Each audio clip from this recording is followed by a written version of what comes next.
Belly fat secrets nobody tells you part 2 को आपनको स्वागत। Diet करूछंती अल्प खाउछंती किंतु चर्बी कमुनी कि रिजल्ट भी सेमती आसुनी कारण कोन जानिछंती? कारण होची आपण खाउतबा सेही साधारण खाद्य ही आपणकर शरीरर इन्फ्लेमेशन को बढ़ाउची। तेबे चलंतु आज जानिबा आपण दैनंदिन जीवन रे खाउतबा को पांचटी खाद्य आपणकर शरीरर सेल्युलर फायर बा इन्फ्लेमेशन को आरंभ करथाय। प्रथम होची रिफाइंड सुगर जहाको आमे कहिथाउ चीनी।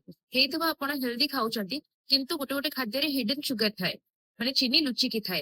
ताको खाइबा द्वारा कोन हुए ना आपणकर इन्सुलिन स्पाइक होबा सहित इन्फ्लेमेशन मध्ये बढ़ी थाए। द्वितीय होची आपणकर अल्ट्रा प्रोसेस्ड फूड जोटा कि सब पैकेट हेके आसुची लाइक चिप्स हो बिस्कुट हो रेडी टू ईट स्नैक्स हो ए सब खाद्य खाइले भी आपणकर शरीरर इन्फ्लेमेशन बढ़ी थाए। थर्ड होची रिफाइंड ऑयल आ बारंबार जदि आपण कुकिंग ऑयल को गरम करूछंती तेबे ताहा शरीरर कोष को क्षति करथाय। आउ जदि सेही तेलरे प्रस्तुत खाद्य आमे खाइबा तेबे शरीररे इन्फ्लेमेशन बढ़थाय।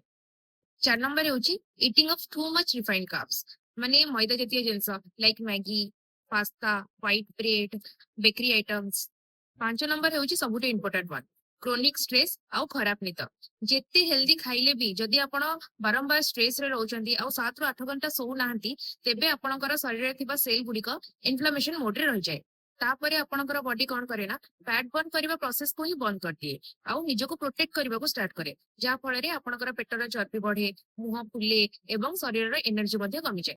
आउ सबुठु क्यूरियोसिटी कथा हेउची जे एटा आपनको शॉक भी लागि पारे केतेक लोक सेही सेम फूड खाउचंती लाइक मैदा जातीय जिंस खाउचंती अधिक चीनी खाउचंती छणा छणी खाउचंती किंतु सेमानकर वेट बढ़ुनी किंतु आपणकर वेट बढ़ुची। एटा कोन पई होची एटा मो रिवील करबी पार्ट 3 रे। से पर्यंत मो चैनल को सब्सक्राइब करंतु एवं ए वीडियोटी को बहुत सारा मात्रा रे शेयर करंतु। Stay healthy.